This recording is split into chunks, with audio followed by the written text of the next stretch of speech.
മറ്റൊരു പ്രധാനപ്പെട്ട വാർത്തയിലേക്ക് പോകുമ്പോൾ മനുഷ്യ വന്യജീവി സംഘർഷങ്ങൾ തടയുന്നതിന് നിയമ ഭേദഗതിക്ക് കേന്ദ്രത്തോട് ആവശ്യപ്പെടുന്ന പ്രമേയം വനംവകുപ്പ് മന്ത്രി എ കെ ശശീന്ദ്രൻ അവതരിപ്പിച്ചു. നിയമസഭയിലാണ് അവതരിപ്പിച്ചത്. കേന്ദ്ര വന്യജീവി സംരക്ഷണ നിയമത്തിൽ ഭേദഗതി ആവശ്യമെന്ന് സർക്കാർ വ്യക്തമാക്കി. കമലേഷുണ്ട് വിശദാംശങ്ങളുമായി. കമലേഷ്, ഇന്ന് സഭയിൽ പ്രമേയം അവതരിപ്പിച്ചിരിക്കുന്നു വനംവകുപ്പ് മന്ത്രി. എങ്ങനെയൊക്കെയാണ് വിശദാംശങ്ങൾ?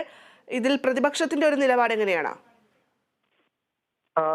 ഭദ്ര, വയനാട്ടിലടക്കം ഈ വന്യജീവി ആക്രമണത്തിൽ, അതായത് കാട്ടാന ആക്രമണത്തിലടക്കം ഒരാൾ കൊല്ലപ്പെട്ട ഒരു സാഹചര്യത്തിലാണ് ഈ വിഷയം കുറെ കൂടി ഗൗരവത്തോടു കൂടി സർക്കാർ കാണുന്നത്. ഇതിന്റെ ഭാഗമായി തന്നെയാണ് ഈ മനുഷ്യ വന്യജീവി സംഘർഷങ്ങൾ തടയുന്നതിന് നിയമ ഭേദഗതിക്ക് കേന്ദ്രത്തോട് ആവശ്യപ്പെടുന്ന പ്രമേയം വനമന്ത്രി എ കെ ശശീന്ദ്രൻ ഇന്ന് നിയമസഭയിൽ അവതരിപ്പിച്ചത്.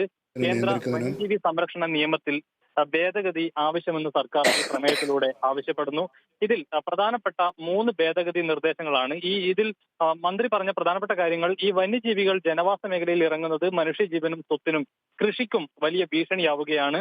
ഉപദ്രവകാരികളായ വന്യജീവികളെ ഉന്മൂലനം ചെയ്യുന്നതിന് കേന്ദ്രം ആവർത്തിച്ച് അനുമതി നിഷേധിക്കുന്ന സാഹചര്യമുണ്ട്. പൊതുജനങ്ങൾക്ക് സമാധാനപരമായി ജീവിക്കുന്നതിനുള്ള സാഹചര്യം ഒരുക്കുന്നതിൽ സർക്കാർ പ്രതിജ്ഞാബദ്ധമാണ് എന്ന ഒരു കാര്യം കൂടി വനമന്ത്രി സൂചിപ്പിച്ചു. ഇതോടൊപ്പം ഈ നിയമത്തിലെ, അതായത് വനം വന്യജീവി നിയമത്തിലെ, കേന്ദ്ര നിയമത്തിലെ പ്രധാനപ്പെട്ട 3 കാര്യങ്ങളിലാണ് ഭേദഗതി നിർദ്ദേശിക്കുന്നത് ഈ പ്രമേയത്തിലൂടെ. അത് അടിയന്തര ഘട്ടങ്ങളിൽ ഇടപെടുന്നതിനായി ചീഫ് വൈൽഡ് ലൈഫ് വാർഡന്റെ മുഴുവൻ അധികാരങ്ങളും ചീഫ് ഫോറസ്റ്റ് കൺസർവേറ്റർമാർക്ക് നൽകണം എന്നതാണ് ഒന്നാമത്തത്.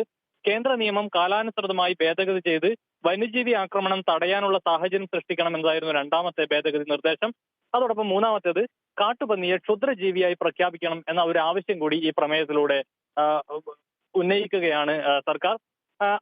അതേസമയം പ്രതിപക്ഷത്തിന്റെ ഭാഗത്തു നിന്നും ചില ഭേദഗതികൾ ഈ പ്രമേയവുമായി ബന്ധപ്പെട്ട് ഉയർന്നു വന്നു. ഇവയിൽ സ്വീകരിച്ചവ മാത്രം ഉൾക്കൊണ്ടുകൊണ്ട് ബാക്കിയുള്ള ഭേദഗതി നിർദ്ദേശങ്ങളെല്ലാം തന്നെ സർക്കാർ തള്ളിക്കളയുന്ന സാഹചര്യമാണ്. അതിന് പിന്നാലെ ഐക്യകണ്ഠേന ഈ പ്രമേയം നിയമസഭ പാസാക്കുകയാണ്.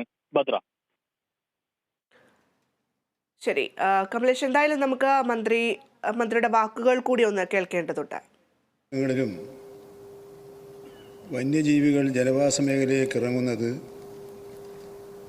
മനുഷ്യ വന്യജീവി സംഘർഷം വർദ്ധിപ്പിക്കുന്നതിനും മനുഷ്യജീവനും സ്വത്തിനും കൃഷിക്കും ഭീഷണി ഉയർത്തുന്നതിനും കാരണമാവുകയും അതുവഴി നിരവധി മനുഷ്യജീവനുകൾ പൊലിയുന്ന സാഹചര്യം ഉണ്ടാവുകയും ചെയ്തതിനാലും കേന്ദ്ര വന്യജീവി സംരക്ഷണ നിയമപ്രകാരം വന്യജീവികളായിട്ടുള്ള കാട്ടുപന്നി, വിവിധ ഇനം കുരങ്ങുകൾ, മറ്റു ജീവികൾ എന്നിവ വനത്തിന് പുറത്തുള്ള മേഖലകളിൽ പെറ്റുപെരുകി വന്യജീവി ശല്യം രൂക്ഷമാക്കുന്നതിനാലും ജനവാസ മേഖലകളിലേക്ക് ഇറങ്ങുന്ന ഇത്തരം അക്രമകാരികളായ വന്യജീവികളെ നശിപ്പിക്കുന്നതിനും നിയന്ത്രിക്കുന്നതിനും